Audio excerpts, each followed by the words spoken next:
أعوذ بالله من الشيطان الرجيم. بسم الله الرحمن الرحيم.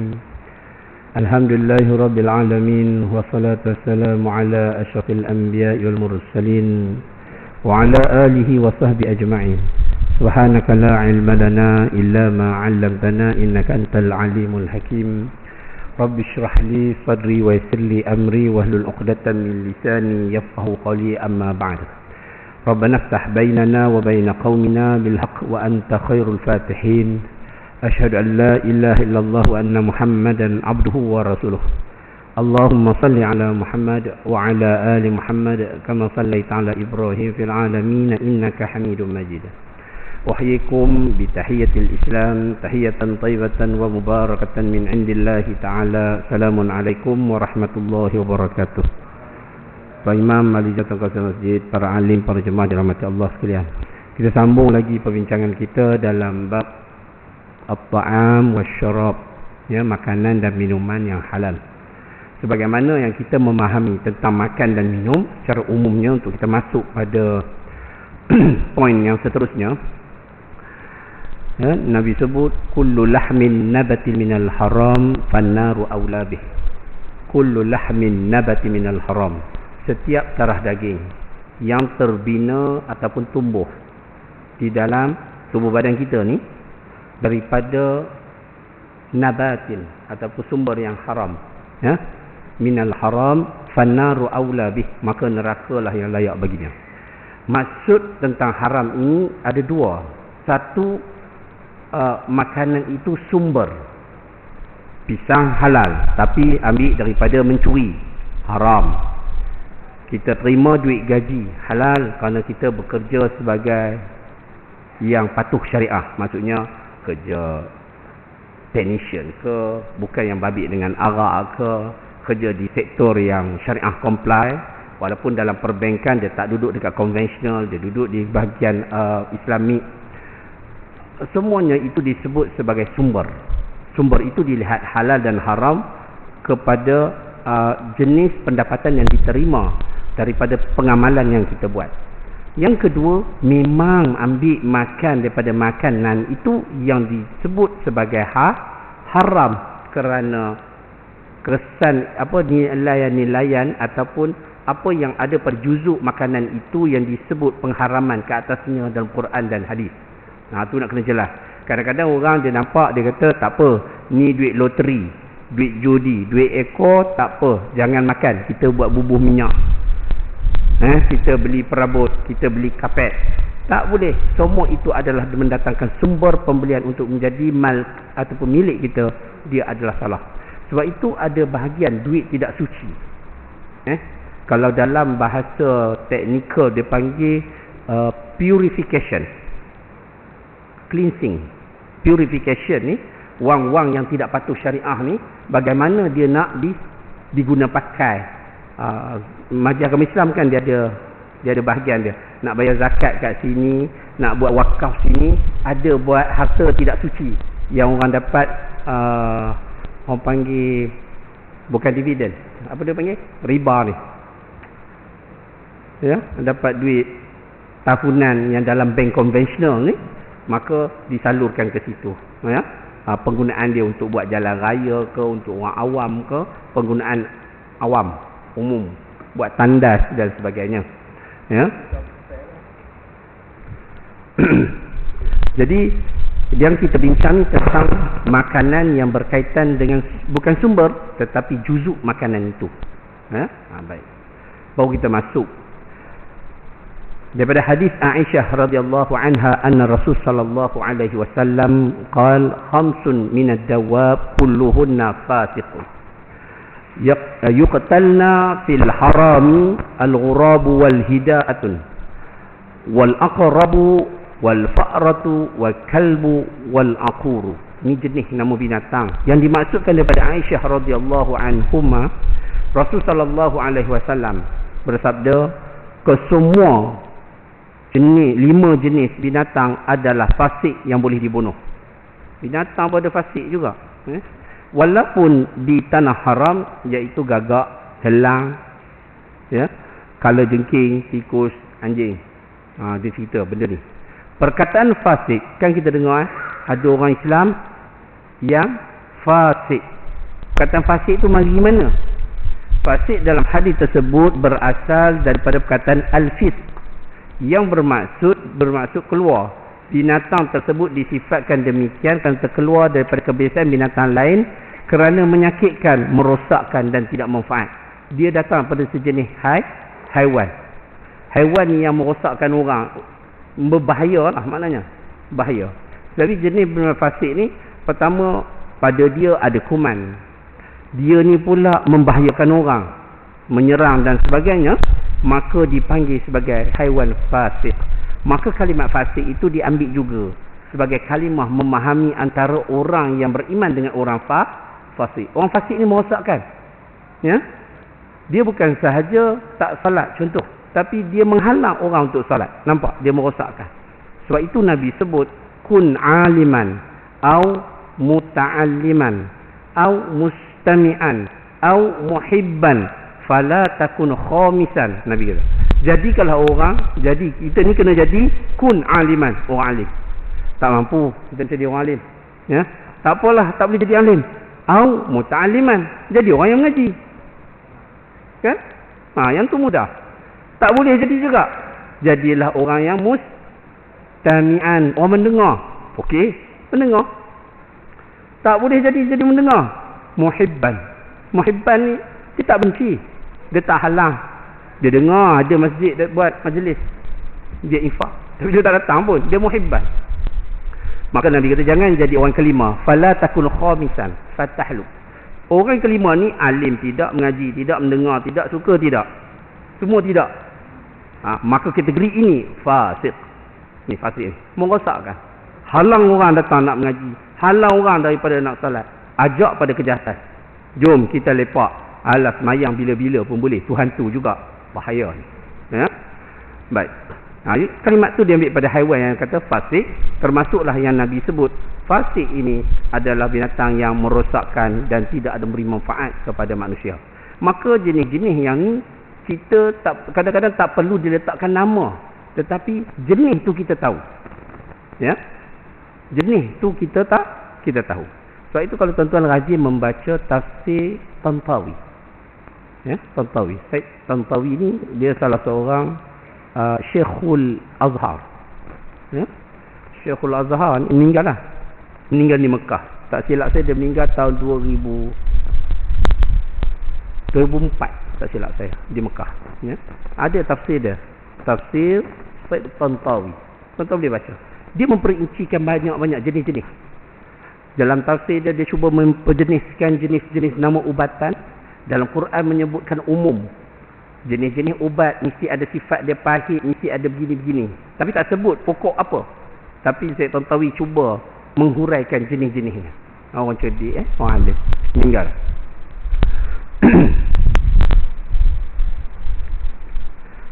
Baru ni, saya tak datang kuliah ni sebab saya ada di Mesir ketika tu. Baru-baru ni. Dan ketika mana saya ada di sana, masa tu pergolakan kuat. Terjadi di antara Palestin dengan apa ni? Sebenarnya dah jadi lama dah. Tiap-tiap 2 tahun setahun memang jadi pun. Cuma dia ada waktu hangat dengan tak aja. Ya. Bunuh-bunuh tu duk jadi hari-hari. Ya. Jadi saya pun kebetulan masa tu terjumpa ambassador. Jumpa ambassador. Orang Kelantan ambassador tu. Duta. Dia cerita. Saya kata apa masalahnya masuk 200 boleh 20 lori. Sebab 21 hari bulan saya ada di sana. 20 hari bulan lori tak boleh nak masuk. Banyak kapal-kapal lori-lori daripada bantuan negara Islam tengah nak hantar. Malaysia belum lagi hantar. Ketika tu pada tarikh tu Malaysia baru kumpul dana dalam dekat-dekat 91 juta baru kumpul. Nak hantar lah. Daripada Turki, daripada negara Arab banyak berderik-derik lori nak masuk. Saya kata apa masalah refah ni? Adakah sisi tak bagi? Sebenarnya tak ada isu. Memang boleh buka. Tapi ini masalah dia.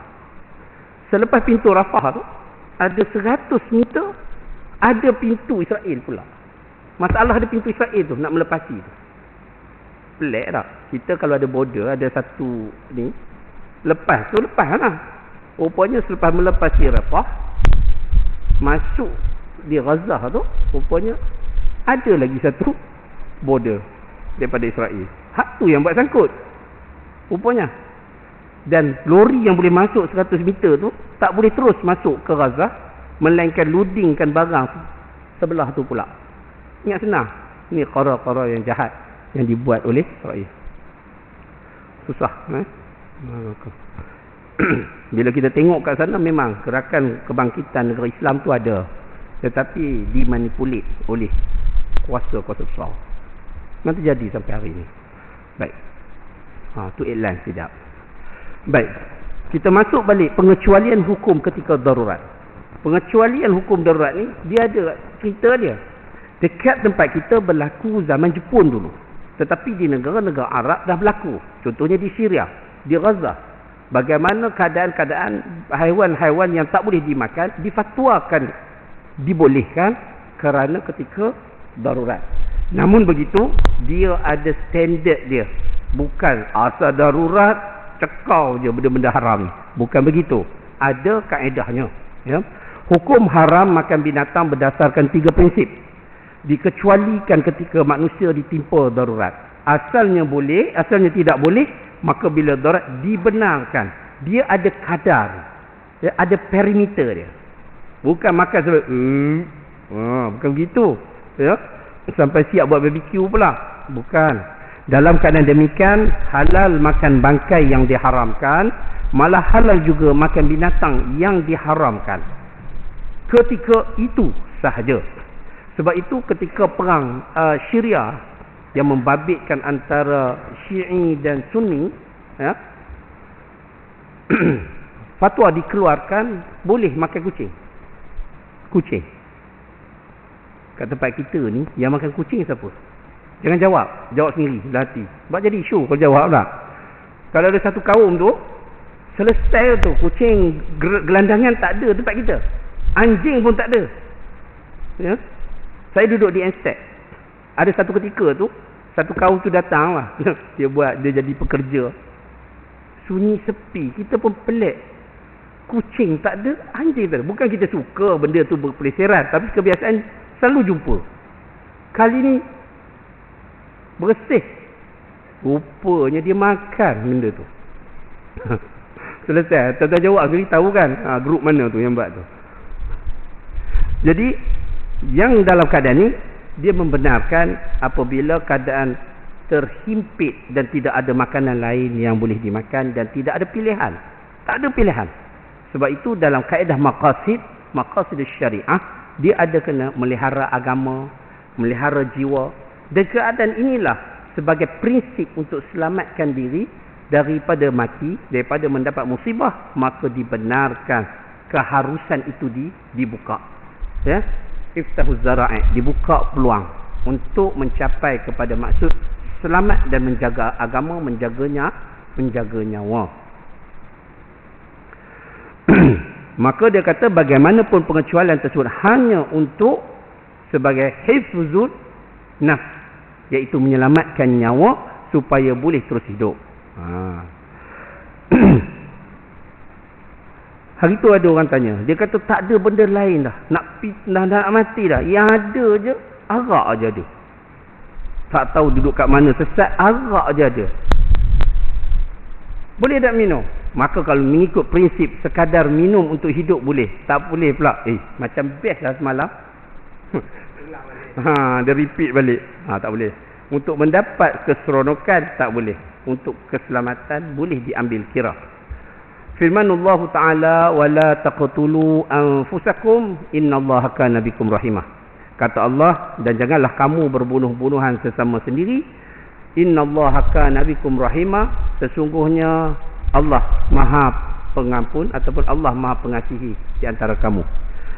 Faman yuturra fi makhmasatin ghaira mutajanifin lil ismin fa innallaha ghafurur rahim. Maka siapa yang terpaksa kerana lapar, makan benda-benda dia lapar dan dia makan benda-benda yang diharamkan, dia makhmasatin ghaira mutajanifin lil ism, dan tidak cenderung hendak melakukan dosa. Dia bukan nak buat dosa, tapi dah terpaksa, tak ada pilihan. Ya. Kerana sesungguhnya Allah Maha Pengampun. Ini pernah berlaku di zaman Sayyidina Umar ketika mana negara berlaku kemarau, menyebabkan makanan kurang. Ada kurang. Cukup, tak cukup pun. Sehingga berlakunya kecurian di kalangan orang sebab nak hidup, terpaksa mencuri. Maka ketika itu hukum had diangkat. Diangkat tu maknanya tak dijalankan. Kerana bagi yang mencuri ketika itu bukan mencuri kerana tabiat ataupun nak menginai orang, tapi kesempitan yang terpaksa. Bukan membenarkan mencuri, tetapi hukuman untuk potong tangan ketika itu diangkat seketika.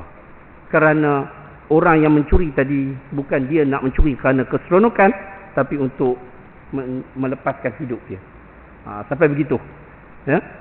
Salah tu salah. Ya? Sebab tu hari itu kita bezakan apa maksud curi dengan ambil. Ambil tanpa kebenaran, curilah sebenarnya. Cuma kita lapik dengan bahasa kita yang membenarkan benda yang tak betul. Tak apalah, tak lagi beritahu lah. Haram, tak beritahu sebab sudah. Kan dulu saya pernah buat perbezaan antara tom yum yang patuh syariah dengan tak. Rasa sama. Rasa sama. Ingredient sama. Cuma satu je. Yang ni pakai daun 5 purut yang minta ataupun dia beli. Satu lagi dia rembat jiran sebelah tanpa ada minta keizinan.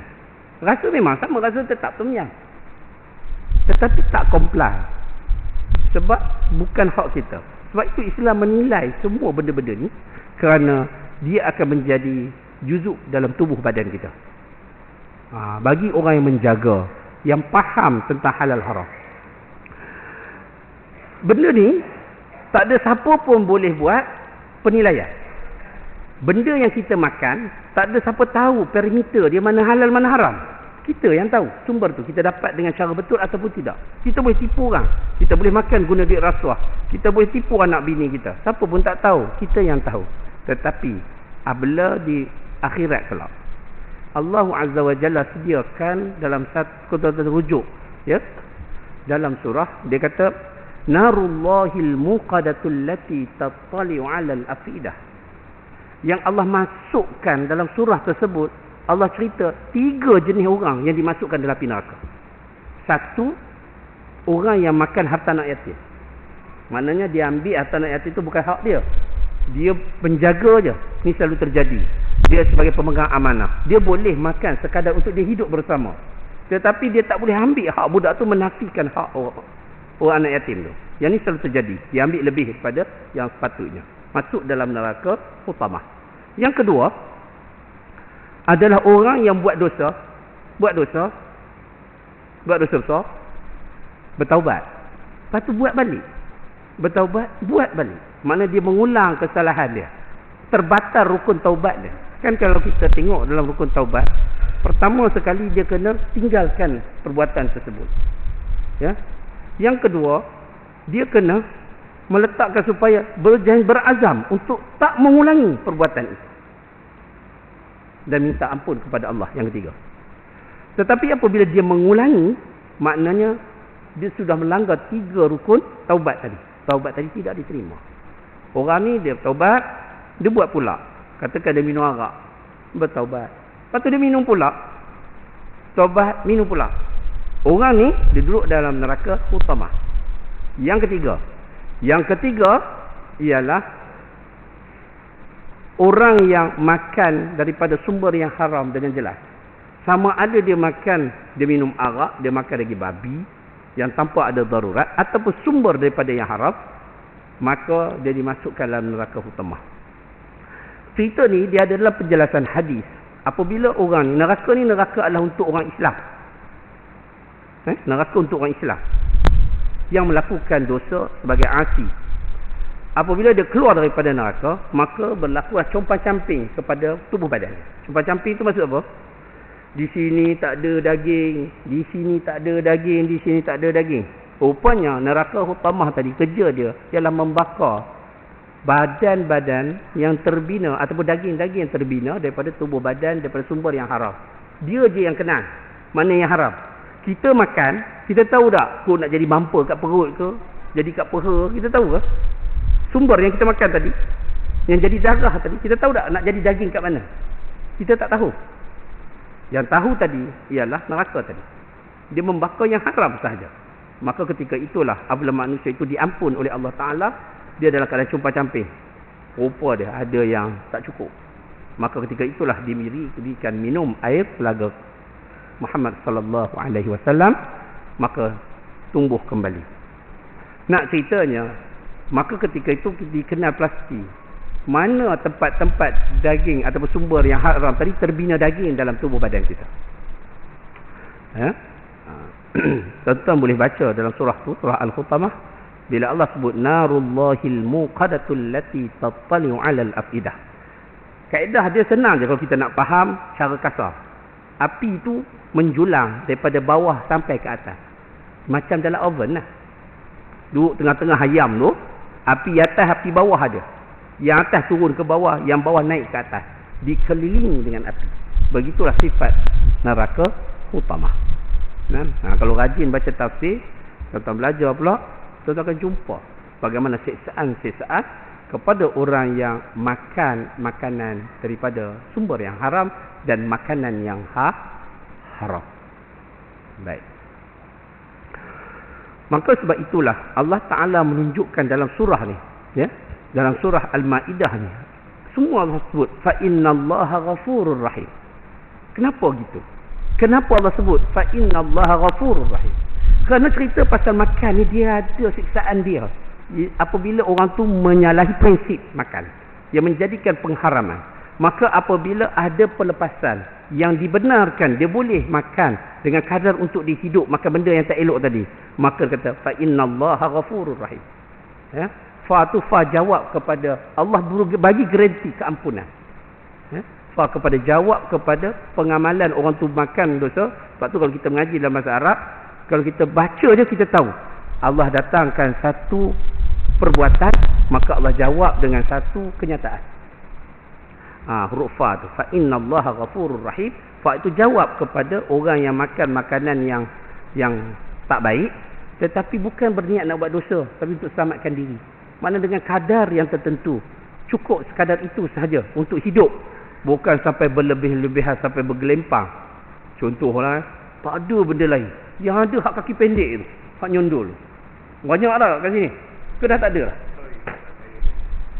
Dia mudah biak benda tu. Hak tu je ada. Kambing lembu tak ada, contohlah. Ikan pun tak ada. Tu tangkaplah kita. Ya?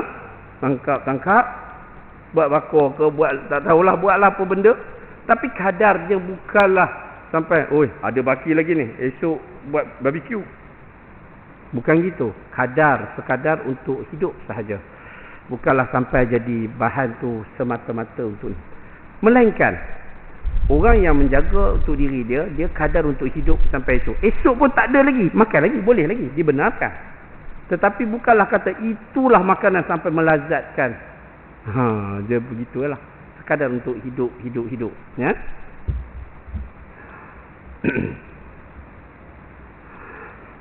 Faman tugha ghayra baghin wala 'adin fala isma 'alaih. Dalam surah Baqarah pula Allah sebut hampir sama dengan ayat tadi. Maka sesiapa yang terpaksa memakannya kerana darurat, innallaha ghafurur rahim. Maka Allah Ta'ala kata sesungguhnya Allah ampun. Ya? Allah itu Maha Pengampun dan dia tadi tidak berdosa sama sekali. Tidak duduk kategori berdosa. Ya? Itu beza dia antara bila berada dalam darurat, mengambil benda-benda yang telah diharamkan sebelumnya, ada pelepasan. Namun dia ikut kadar yang tertentu, mengikut prinsip untuk hidup.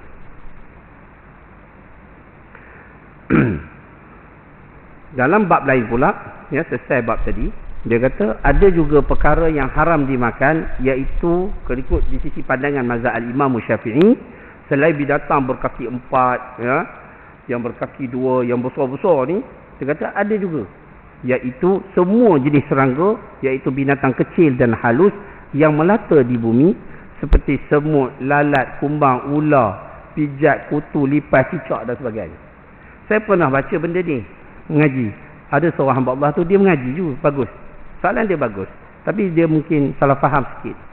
Dia kata, kan ada hadis yang berkaitan dengan apabila lalat kena pada jatuh dalam air, maka perlulah tenggelamkan dia, kerana di sisi kepaknya ada bahagian racun dan ada penawar. Cuma kita tak tahu yang mana penawar, yang mana racun, maka ditenggelamkan. Saya kata ya betul, tapi tak ada pun suruh minum dengan lalat-lalat. Ada?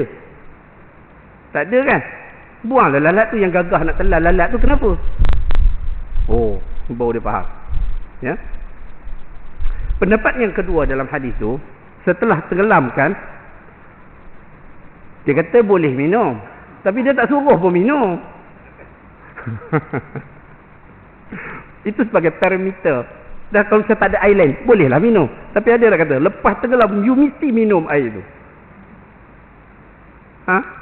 Air banyak lagi kan, minumlah air lain. Tenang je kaedah dia. Jangan, kena minum juga. Saya kata, adakah minum dengan lalat-lalat? Tak ada pun. Maka lalat itu kekal hukumnya duduk pada kategori haram. Terjatuh, tak ada isu. Ni saja-saja pergi bubuh lalat. Tu yang dosanya.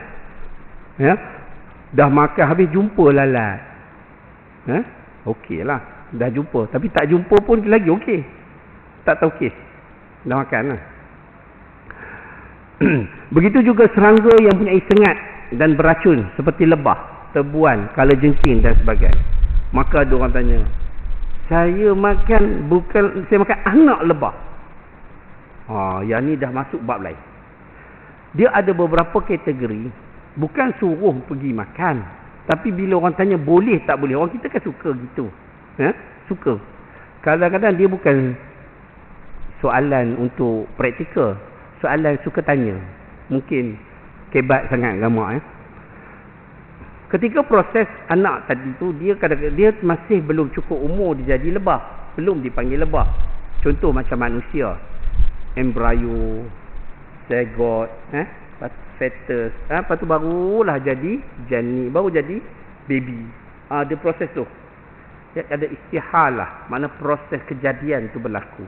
Ketika itu dia masih lagi kekal, tidak dipanggil sebagai lebah. Ya. Kan ada orang panggil, ada madu yang tak jadi lagi madu, dia panggil apa? Pruna, apa? Belum jadi madu tu. Dia ada proses dia. Sebahagian daripada pandangan fuqaha, maka dia kata kalau dia datang daripada jenis yang sama, walaupun dia belum jadi lebah, dia tetap haram. Soalannya, kenapa nak makan? Manis. Banyak lagi benda manis. Tak ada kesan manis tu ada lagi, dia kata.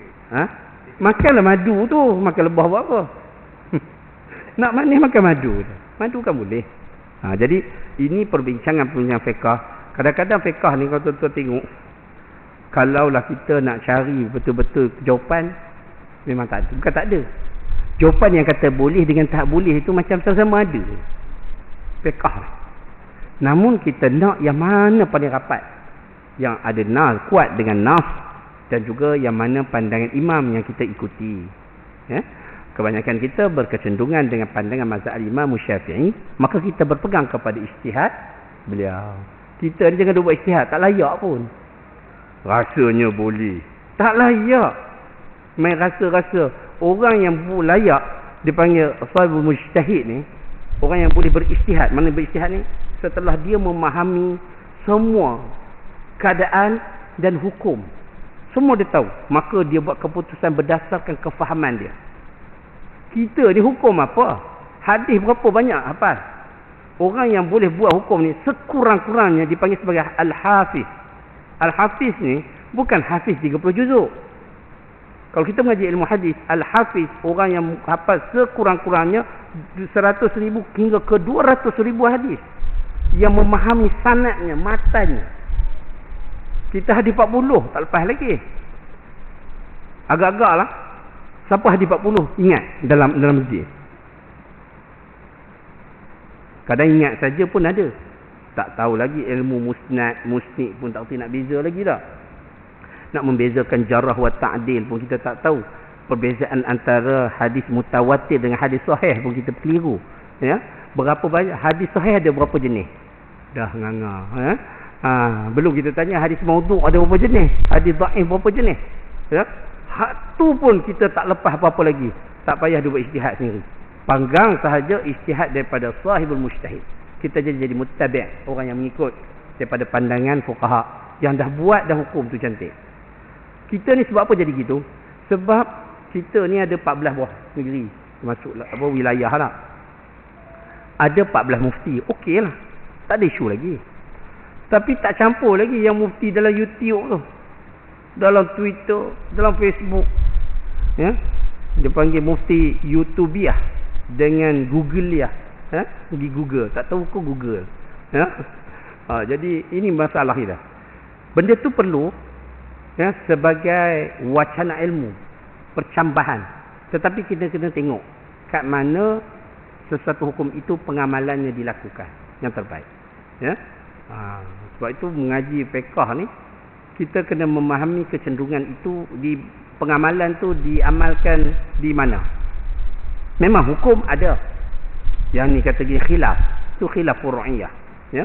Kalau tuan-tuan mengaji fiqhul arba'al mazahib, itu baru 4 mazhab yang kita tahu, yang kebiasaan diguna pakai di peringkat jamiah, di Al-Azhar, di universiti yang besar ni.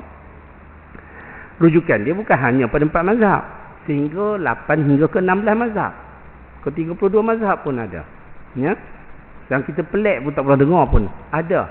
Tetapi cukuplah kadar kemampuan untuk kita yang 4 ni. 4 pun kita pun tak tahu kadar, ya. Jadi ikut yang mana pandangan-pandangan yang membenarkan keadaan di mana pengamalan itu berlaku di tempat kita, ya.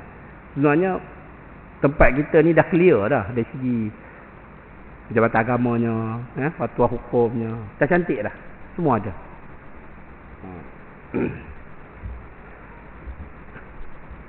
Kalau kita alim, kita mengaji dalam banyak mazhab, tak apa.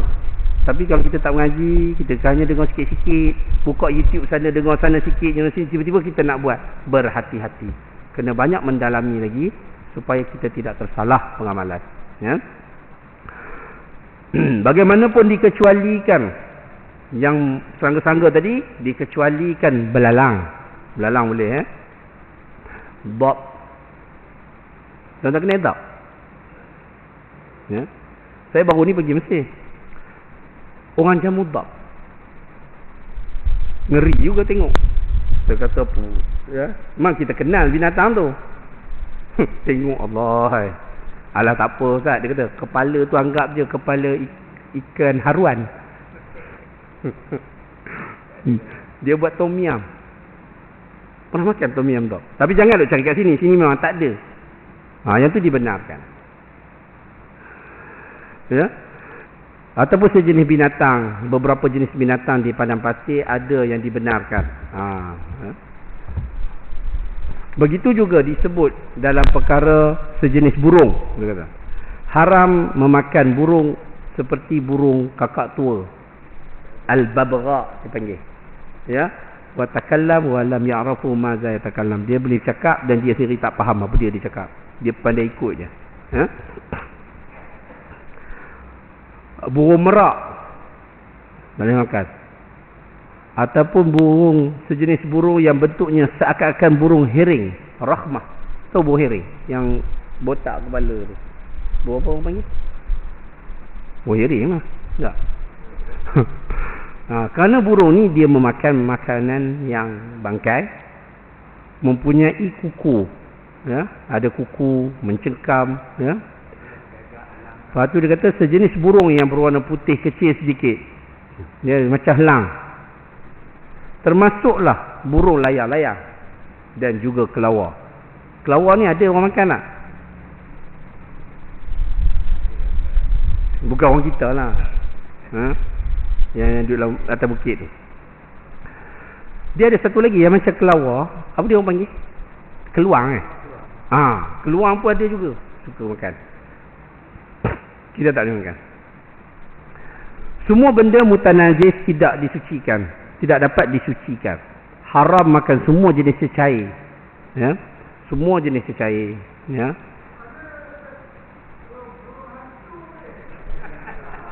Dia tak sebut burung hantu, tapi dia sebut jenis-jenis mencengkam,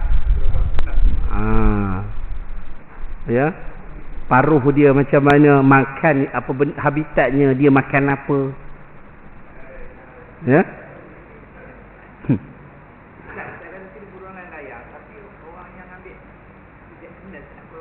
Dia ambil dia punya air liu. Tu boleh.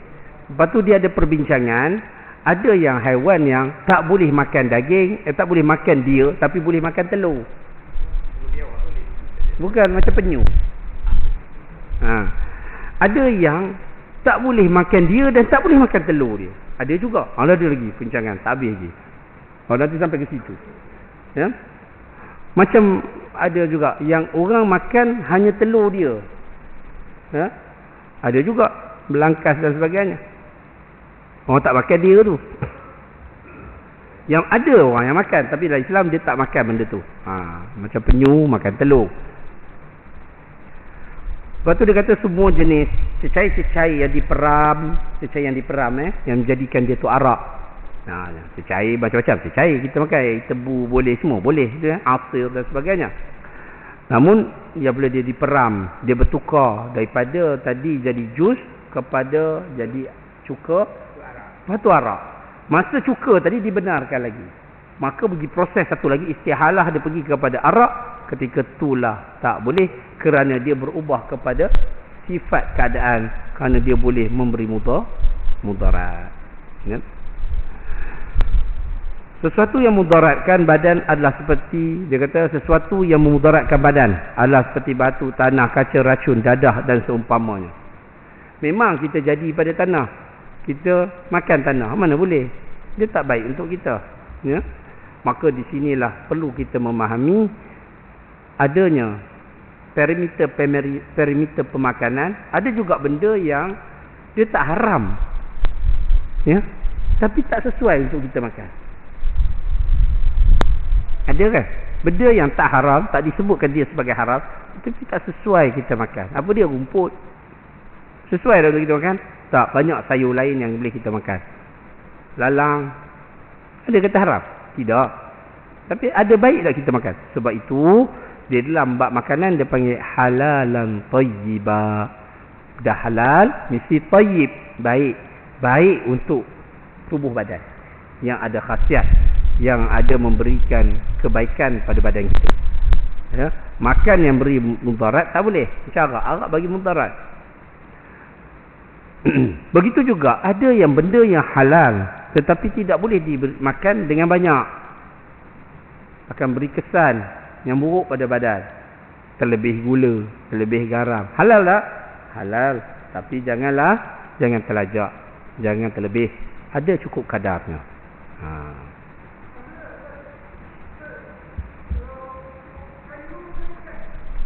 Rasa mampu kokak lah. Kayu tebu boleh, kayu tebu.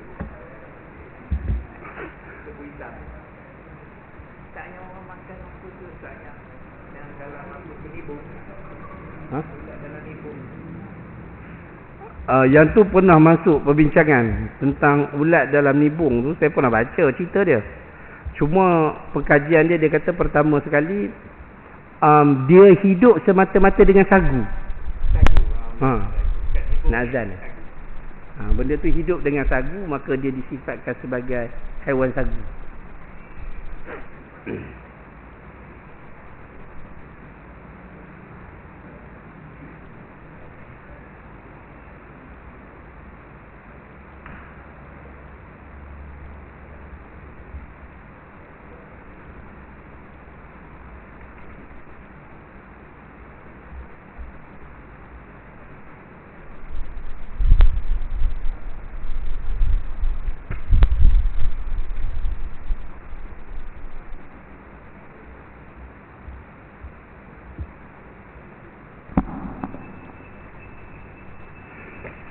أعوذ بالله من الشيطان الرجيم بسم الله الرحمن الرحيم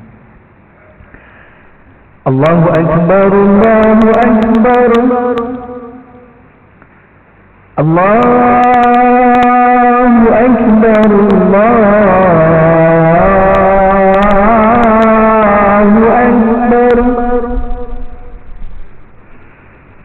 أشهد أن لا إله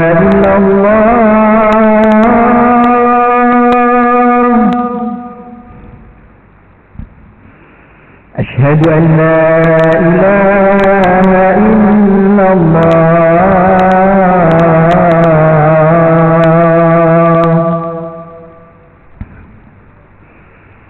أشهد أن محمد رسول الله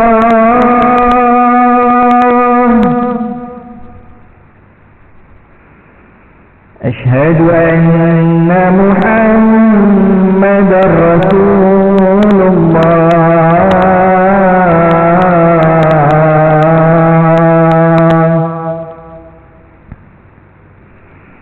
حي على الصلاة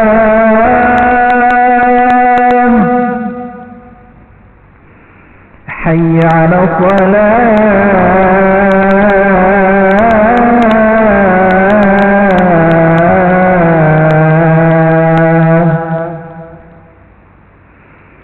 حي على الفلاح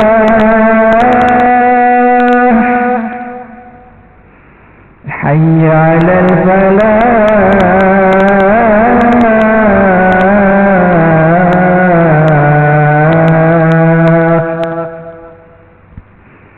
الله أكبر الله أكبر لا إله إلا الله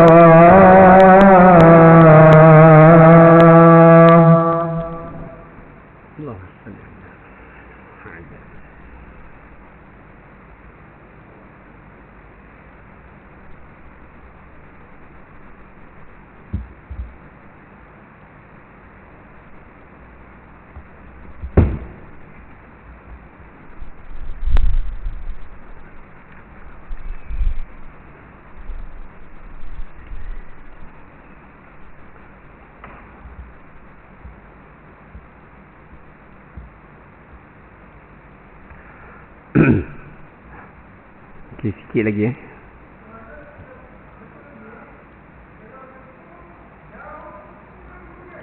Hah?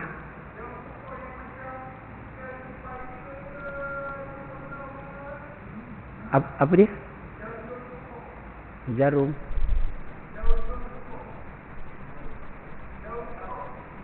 Daun pokok.